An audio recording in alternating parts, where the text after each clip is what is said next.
Bienvenidos nuevamente, soy el pastor Winston Medina y en esta oportunidad quiero compartirles el tema ¿es bíblico pactar con Dios? El argumento de muchos pseudoapóstoles del día de hoy y muchos pastores que han implementado esta teología va de la manera siguiente. Ellos dicen, pactar con Dios es una de las vías que tenemos para encontrar las soluciones a nuestros problemas, especialmente económicos o financieros, de una manera más rápida, dicen ellos. De hecho, lo que se dice al respecto es que si se pacta con Dios, este es el argumento, si se pacta con Dios, Él se apresurará a cumplir sus promesas, moviéndose a favor del que pacta. Cuando hablamos de pactar con Dios se trata de dinero. En el caso de esta teología, ellos dicen, dale al Señor $1,100 y Dios te va a dar $100,000. Si tú le das 1,100, Él te va a dar 100,000. En pocas palabras, ellos hablan de una tal ley de inversión, en el que ellos dicen, si tú le das 1,100, Dios va a invertir el orden. ¿En qué sentido? Bueno, en que si tú das 1,100, Dios va a cambiar el orden y te va a dar 100,000. Pero ¿es esto lógico? Esto es matemáticamente incorrecto e ilógico, absurdo. ¿Por qué? Porque, por ejemplo, suponiendo que yo pueda darle a Dios $3,000. Si yo le doy 3,000 y Él me aplica la ley de la inversión, ¿cuánto me va a devolver? Me va a devolver 0.003. Ahí saldría perdiendo yo, así que esto es absurdo. Y entonces a mí mi negocio sería entonces darle 0.003 para que Dios entonces se vea comprometido a darme 3,000. Es absurdo, ¿no? Bueno, imaginemos que yo tenga la capacidad de darle a Dios o pactar con Dios con $100,000. ¿Será que si le doy $100,000 a Dios, entonces Él me va a devolver 1,100 porque se trata de una ley de inversión? Esto no tiene sentido. Esto es absolutamente absurdo. Vamos a analizar nuevamente el argumento que ellos presentan. Ellos dicen, pactar con Dios es una de las vías que tenemos para encontrar las soluciones a nuestros problemas, especialmente económicos, de una manera más rápida. Pues si se pacta con Dios, Él se apresurará. O sea, Dios está lento, Dios es paciente, pero si yo pacto, entonces a Dios le gusta el dinero, inmediatamente Dios se va a apresurar a cumplir sus promesas, moviéndose al favor del que pacta. Este argumento tiene dos problemas. Número uno, es como que si Dios está diciendo, tu dinero activa mis promesas. O sea, no es lo que Él dice en el libro de Números que dice, yo no soy hombre para mentir, ni hijo de hombre para arrepentirme, lo que hace que Dios cumpla conforme a su carácter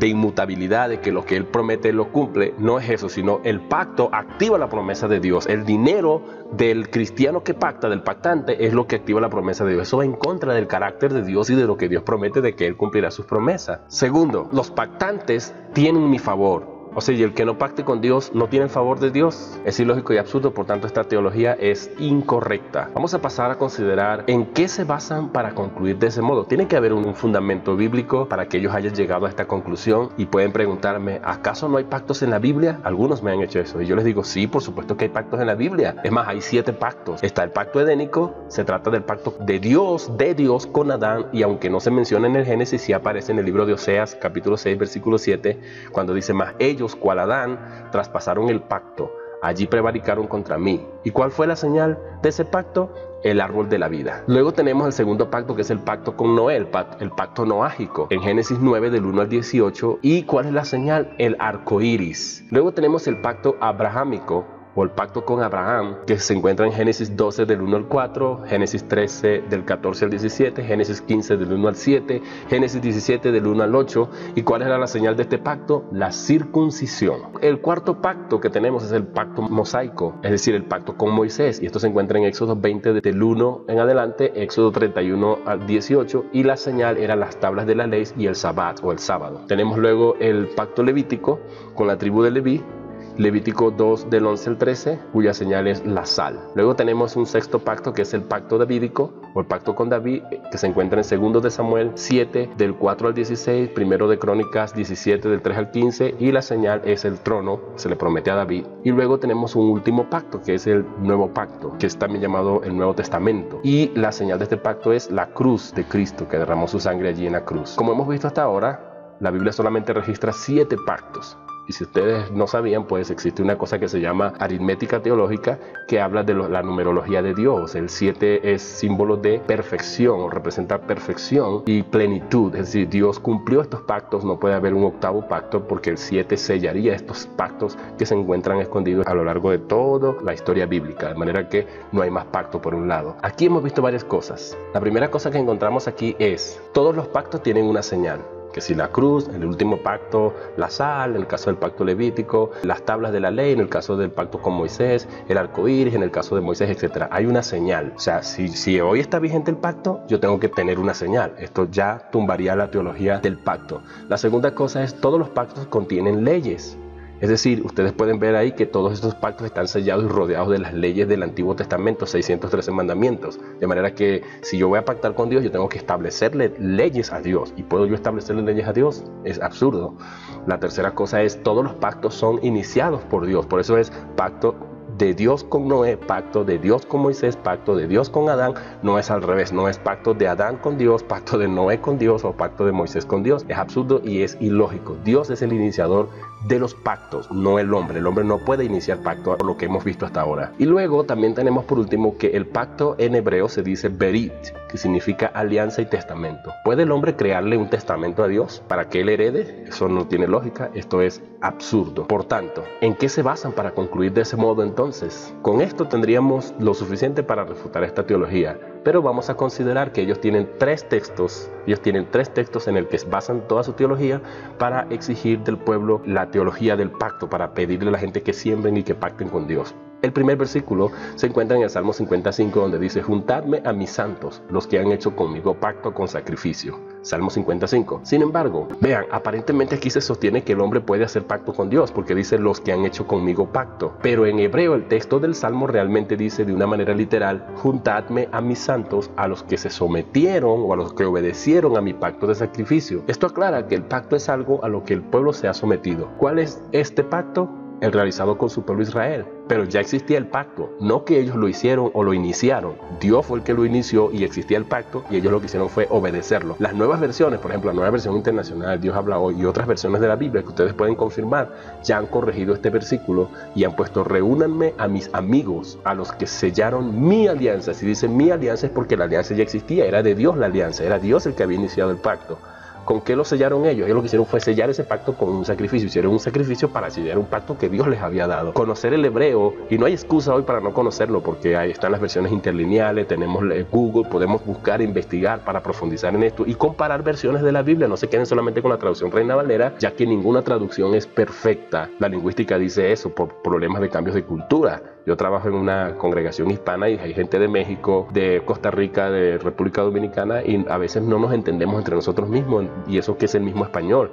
Entonces siempre, por eso la lingüística dice que no hay ninguna traducción perfecta y hay que comparar varias versiones y buscar la versión interlineal hebrea y griega para poder comparar mejor y tener un acercamiento más seguro a lo que realmente quisieron decir los autores. De manera que aquí no está hablando de pacto. El segundo texto que sacan es Esdras 10:3, donde dice: hagamos ahora un pacto con nuestro Dios, de despedir a todas las mujeres y a sus hijos, conforme al consejo de mi Señor y de los que tiemblan ante el mandamiento de nuestro Dios, y que sea hecho conforme a la ley. Ahora, ¿qué quiere decir esto? De acuerdo al contexto, no, por razón de tiempo no voy a tener tiempo para revisar el contexto, pero ustedes pueden leer todo el capítulo 10 de Esdras, incluso el 9. No se propone un nuevo pacto, no se está proponiendo aquí un nuevo pacto, porque diga, hagamos ahora un pacto con nuestro Dios. Ahí ven, ellos están haciendo pacto con Dios. No es eso lo que se está proponiendo.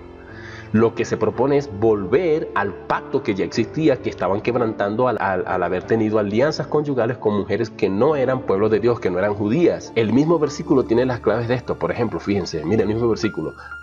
Mira lo que dice: ante el mandamiento nuestro Dios conforme a la ley. Es decir, vean lo que dice: hagamos ahora un pacto con nuestro Dios de despedir a todas las mujeres y a sus hijos.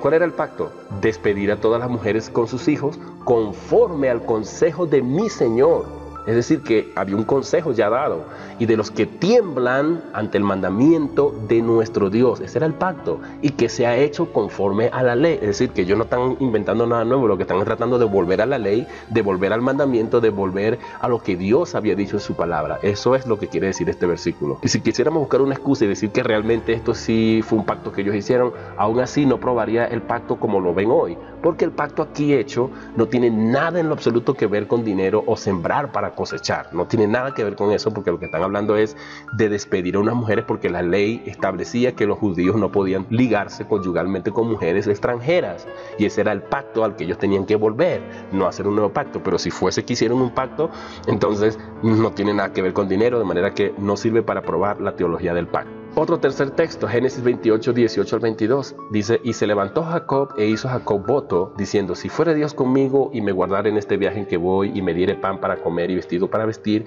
y si volviere en paz a casa de mi padre, Jehová será mi Dios, y esta piedra que he puesto por señal, ahí está señal, hay una señal ahí, será casa de Dios, y de todo lo que me dieres, el diezmo apartaré para ti. Sin embargo, una de las cosas que tenemos que considerar aquí en el pasaje, encontramos que Jacob no hizo un berit, o sea, un pacto con Dios, sino un neder en el hebreo, que se traduce voto o una promesa condicional ligada a una plegaria. Es decir, cuando nosotros analizamos esto con más detalle, el voto de Jacob contiene dos partes. La primera parte es lo que se conoce la condición. ¿Cuál es la condición? Y está iniciada por la palabrita sí, que no es un sí afirmativo, sino un sí condicional. Si fuere Dios conmigo y me guardara en este viaje en que voy, y me diere pan para comer y vestido para vestir, y si volviera en paz a casa de mi padre. Esta condición es una plegaria. Los judíos tenían la costumbre de hacer votos y el voto tenía siempre dos partes. En la mayoría de los casos consistía en elevar una plegaria a Dios que se iniciaba con una cláusula condicional. Por ejemplo, el caso de Jabes, la oración de Jabes está así: si fuera Dios conmigo, si Dios me ensanchara en mi territorio, entonces, y Dios hizo entonces la condición era una oración, era una plegaria, era una petición, era una súplica que se hacía ante Dios, y ellos tenían que esperar en la voluntad de Dios. Ellos tenían que esperar a ver si Dios respondía y ver si Dios se movía en misericordia a favor de ellos. Y si eso ocurría, entonces se cumplía la promesa. ¿Cuál es la promesa? En este caso de Jacob: Jehová será mi Dios, y esta piedra que he puesto por señal será casa de Dios, y de todo lo que me dieres, el diezmo apartaré para ti. Vean ustedes, todos los verbos aquí: será, apartaré, están en tiempo futuro.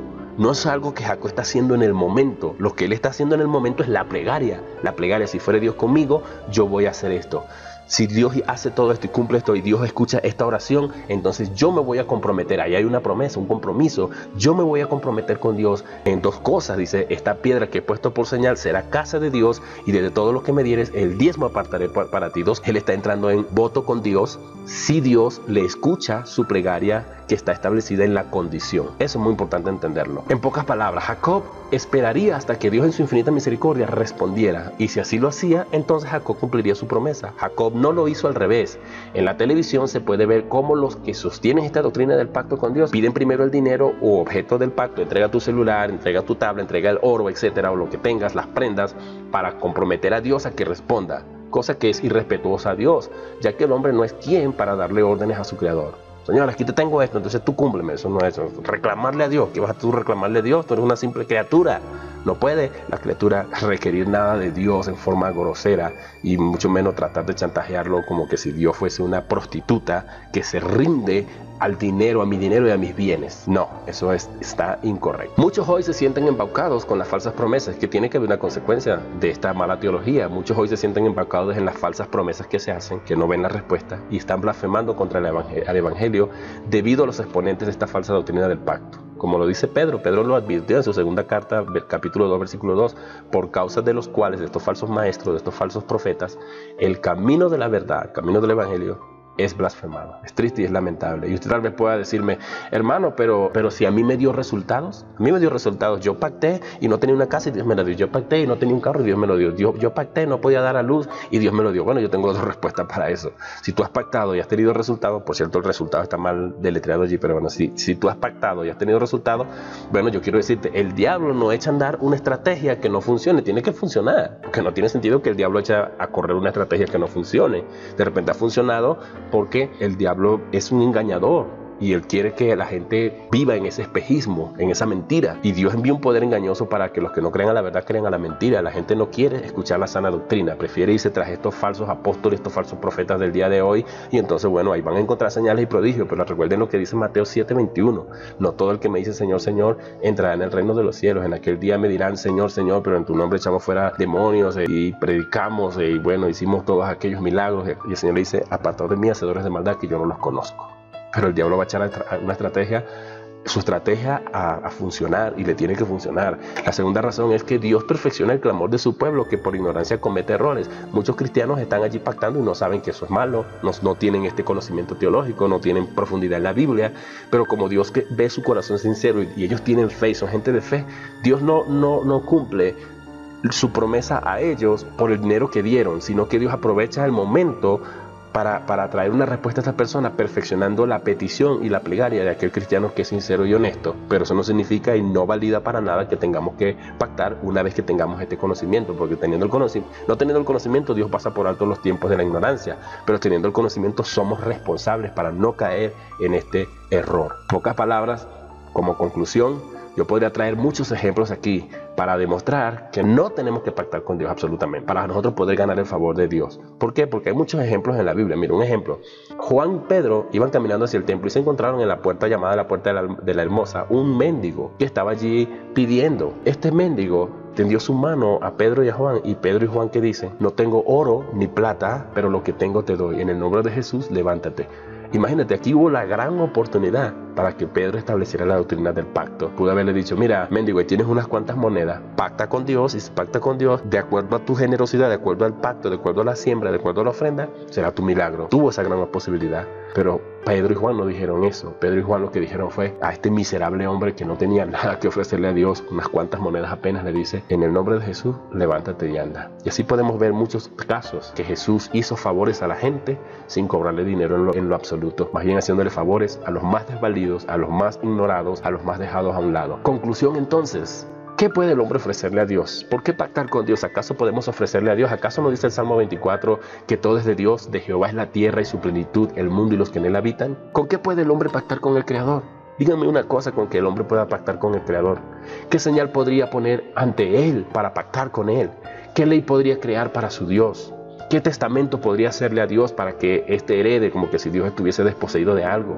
¿Se cumple la ley de la inversión siempre? 1100 para que Dios me dé 100,000. Si yo doy 3,000, Dios me va a dar 0.003. Eso no tiene sentido, mis hermanos queridos. Necesitamos educarnos en la palabra de Dios. Y mi llamado es a que reflexionemos y estudiemos la palabra y nos tomemos en serio lo que Dios tiene escrito en su palabra. Esta teología de pacto, completamente errónea. No acepten que sus líderes los manipulen y usen estos versículos para sacarle dinero a ustedes, porque lo que están haciendo es trasquilando las ovejas y ustedes están yendo en contra de la palabra de Dios. Todo lo que tenemos lo tenemos por gracia y por la sola misericordia de Dios, y Dios oye la oración sincera y genuina que nosotros hagamos ante Él. Que Dios les bendiga, tengan una excelente tarde, día o noche, dependiendo de la hora en que usted vea este video. Hasta luego.